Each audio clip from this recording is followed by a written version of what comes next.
Les ravages de la grippe espagnole, 50 millions de morts sur la planète, 50 000 au Canada. L'inscription officielle au centre de Victoriaville est là pour le rappeler. Victoriaville avait été un important foyer de propagation du virus par le biais de 40 000 visiteurs du Canada et des États-Unis venus assister à un congrès eucharistique à l'été 1918. Il y a 2 ans, la Commission des lieux et monuments historiques du Canada avait posé ce geste pour aider à garder cette calamité dans les mémoires. Et on peut lire sur la plaque que le manque de coordination nationale entre les autorités militaires, politiques et sanitaires va freiner les efforts des médecins et des infirmières. Et c'est à la suite de cette pandémie que sera créé le ministère fédéral de la Santé.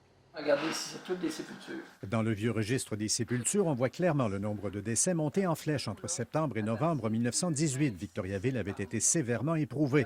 Aux yeux de l'un de ceux qui s'est intéressé de près aux funestes conséquences de la grippe espagnole, que pour la COVID-19, un hommage collectif soit envisagé n'est pas une mauvaise idée, mais en temps et lieu. Ça, on est encore pas mal dedans. Je pense qu'il faut attendre un peu que ça soit plus résorbé. Quand on aura trouvé le vaccin, peut-être.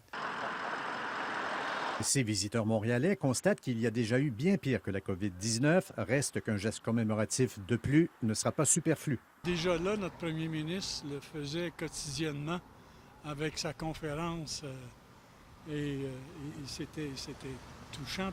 Via les réseaux sociaux, leur entourage va entendre parler de Victoriaville en 1918.